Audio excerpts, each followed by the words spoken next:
will testify before Congress and the country tomorrow morning. But tonight here, we know how he plans to start. He will acknowledge that he did tell the president that he was not under investigation personally on multiple occasions. Comey also claims that the president, during a one-on-one dinner in the green room of the White House, demanded loyalty from Comey, saying, quote, "I need loyalty, I expect loyalty." And when it came to the investigation into retired General Michael Flynn, Comey will say the president urged him to let this go. ABC's chief White House correspondent Jonathan Karl leading us off. It's dramatic and almost cinematic. I first met President-elect Trump on January 6th, James Comey writes, in a conference room at Trump Tower. Comey was there with other intelligence leaders to brief Trump on Russian interference in the election.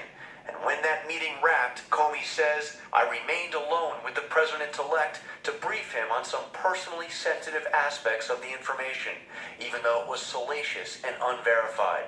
Then Comey, for the first time, told Trump he was not personally the focus of a counterintelligence investigation.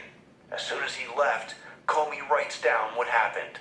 "I began to type it on a laptop in an FBI vehicle outside Trump Tower the moment I walked out of the meeting. Creating written records immediately after one-on-one conversations with Mr. Trump was my practice from that point forward. This had not been my practice in the past." Oh, and there's James. He's become more famous than me. 5 days later, Trump invites the FBI director to dinner at the White House. It turned out to be just the two of us, Comey says.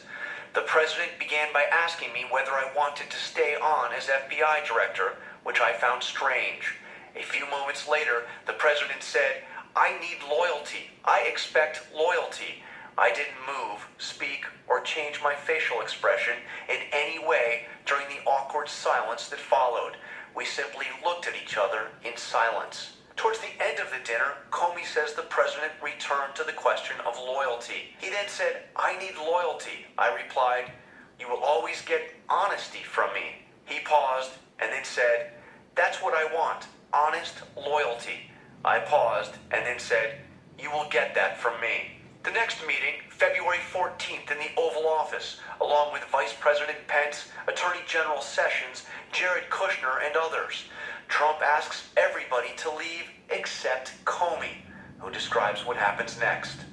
The president began by saying, "I want to talk about Mike Flynn." Flynn had resigned the previous day. The president began by saying Flynn hadn't done anything wrong in speaking with the Russians, but he had to let him go because he had misled the vice president. Comey says the president told him he is a good guy and has been through a lot. He repeated that Flynn hadn't done anything wrong on his calls with the Russians. He then said, "I hope you can see your way clear to letting this go, to letting Flynn go. He is a good guy. I hope you can let this go." I replied only, "He is a good guy." Comey continues saying, "I did not understand the president to be talking about the broader investigation into Russia or possible links to his campaign. I could be wrong. Regardless, it was very concerning, given the FBI's role as an independent investigative agency." The president has denied asking Comey to drop the Flynn investigation. Did you at any time urge former FBI Director James Comey in any way, shape, or form to close or to back down the investigation into Michael Flynn? And also, as you look back... No. Next question. After that one-on-one Oval Office meeting, Comey says he approached Attorney General Sessions. I took the opportunity to implore the Attorney General to prevent any future direct communication between the president and me. But just over a month later, a phone call. The president called me at the FBI, Comey says. He described the Russia investigation as a cloud that was impairing his ability to act on behalf of the country. He said he had nothing to do with Russia, had not been involved with hookers in Russia. He asked what we could do to lift the cloud.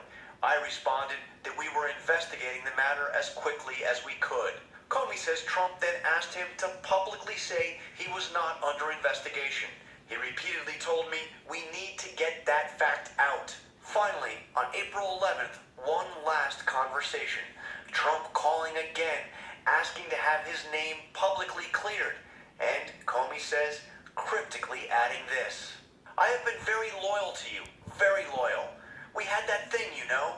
I did not reply or ask him what he meant by that thing. That was the last time I spoke with President Trump.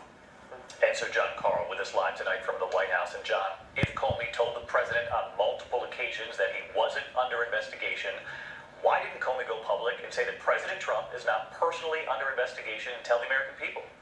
Well, Comey said that there were several reasons for not going public, primarily because if it changed and if the FBI investigation began to turn to focus on President Trump, Comey said there would have been a duty to correct the record. He would have had to come forward publicly and say the president was under investigation. By the way, David, we now have a statement from the president's personal attorney, Mark Kasowitz, noting that Comey said on 3 separate occasions that he was not under investigation. Kasowitz says the president feels completely and totally vindicated. David? Vindicated, the word from President Trump's personal attorney tonight, John Carl. Our thanks to you, ABC's chief legal analyst Dan Abrams with us now. Dan, we do know now that Comey did in fact tell the president he's not under investigation personally. Comey saying in the memos that could change.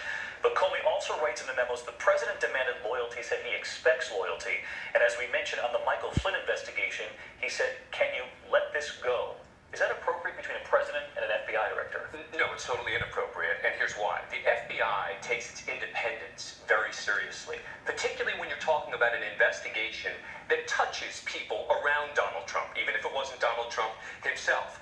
And on this notion that he wasn't personally being investigated, keep in mind, A, that there might be the potential that things could change, 2, that things have already changed in the fact that he was fired and what Donald Trump has said since then. So it doesn't make it illegal for Donald Trump to have made the comments he did to Comey, but it's going to be a question of the big picture here. Dan Abrams with us tonight as well. Dan, thank you. In the